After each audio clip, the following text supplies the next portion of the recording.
৩১ বছর আগের ঢাকার রাস্তা। ১৯৯৫ সালে বাণিজ্য মেলা থেকে বিজয় সরণিতে যাওয়ার এই রাস্তাটি।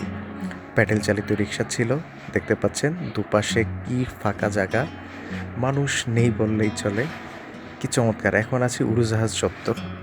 রাস্তায় তখন বেবি ট্যাক্সি চলতো, কি সুন্দর ছিমছাম, কোনো জ্যামজট নেই। মানুষ তখন কত শান্তিতে ছিল। এখন যে রাস্তাটি দিয়ে যাচ্ছি এটা হলো সংসদ ভবনের ভিতরের রাস্তা। লেক রোড আর খামারবাড়ির মাঝখান দিয়ে একটি রোড গিয়েছে সংসদ ভবনের ভিতর দিয়ে, যেটা দিয়ে আগে রিক্সা এবং সাধারণ মানুষ প্রবেশ করতে পারত।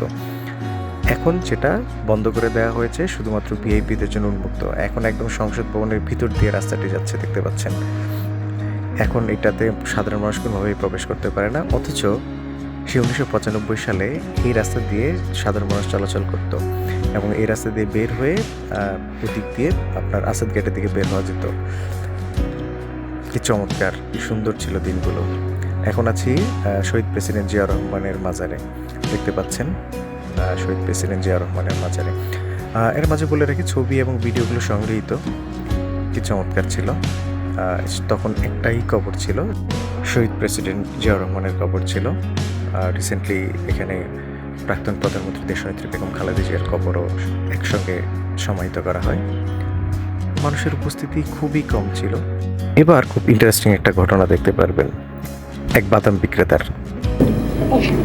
100 গ্রামের দাম কত? 5 টাকা।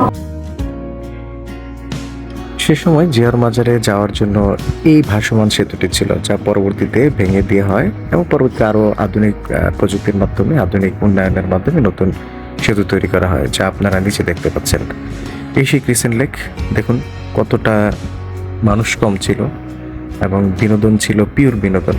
সবচেয়ে বড় কথা, কারো হাতে কিন্তু মোবাইল নেই, কারো হাতে সেলফির কোনো কিছু নেই। একদম যেটা ছিল, একদম মন থেকে আনন্দ, ভিতর থেকে আনন্দ। এটা ছিল সংসদ ভবনের ঠিক পিছনের সাইডটা, যেটা আমরা লেক রোড বা ক্রিসেন্ট রোড থেকে এখন দেখতে পাই। দেখুন চারপাশে মানুষের উপস্থিতি কত কম এবং ঢাকা শহরটা কত নিট অ্যান্ড ক্লিন ছিল। পরবর্তী পর্ব দেখার আমন্ত্রণ।